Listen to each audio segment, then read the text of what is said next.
Following a reported case of jailbreak in Suleja, Niger State on 24 April 2024, which resulted to the escape of 119 inmates from the correctional facility, the Nigerian Senate has on Tuesday disclosed the building collapsed, says bricks is over 100 years with local mods.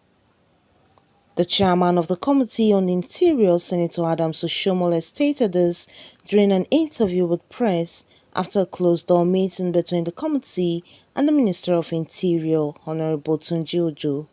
What the fact that I've come out, I know exactly new, namely that this particular prison at Suleja was built in 1914. I think that was the year of the amalgamation of Southern and Northern Nigeria for about 200 people. And they have about 419 inmates. And some of these prisons were built with mud. And so it was not really a jailbreak.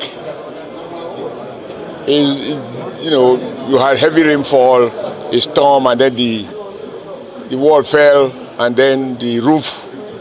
Even if you were in your private house and it's raining and you have a storm and your roof is gone and your walls come down, you will remain in the place.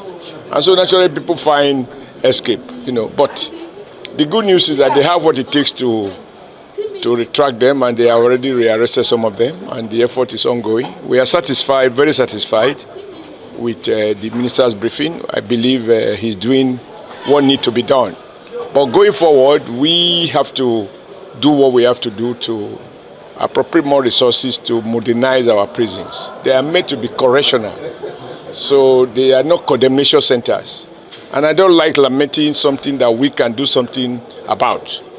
So we are unanimous that we need to, take advantage of our role, in the National Assembly for appropriation to recognize that these prisons built 100 years ago simply don't meet modern requirements. And if you keep patching them, that is not going to do the deal. And of course, take advantage of modern technology to do what we have to do.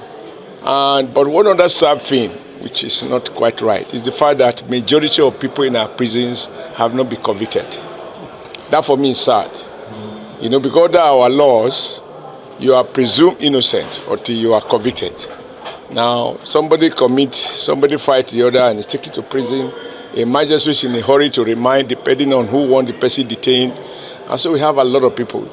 The third element is the fact that most of the people in prison are other state offenses.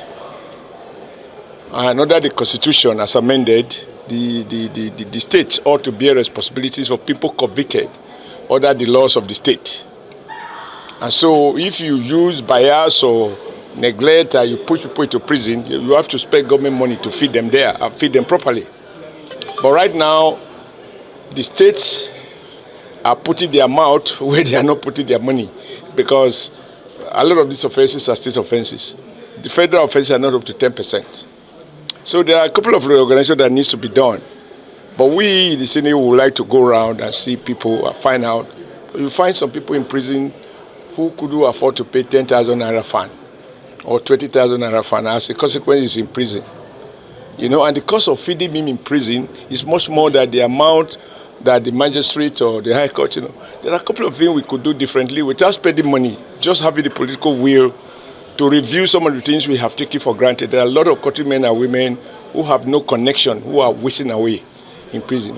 We want to see how we can put an end to that. Without encouraging crime, we also don't need to criminalize innocent citizens. Now, how you deal with that requires that we do a meticulous job.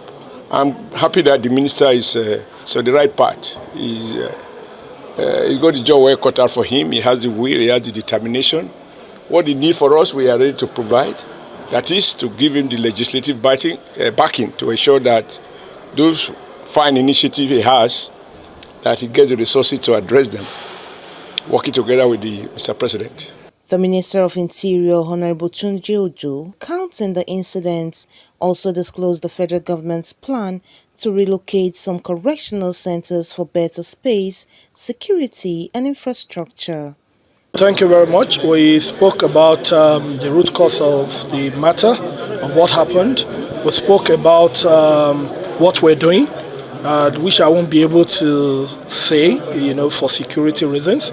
And we also discussed about solutions in terms of making sure that this doesn't happen again. And I can tell you the federal government is in control of this. Everything is under control.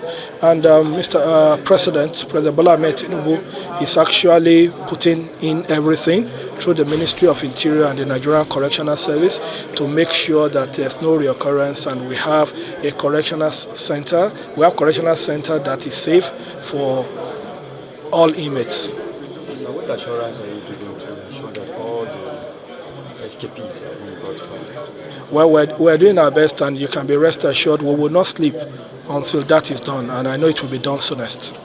Thank you. Thank you. Comfort Olayinka, DCTV News.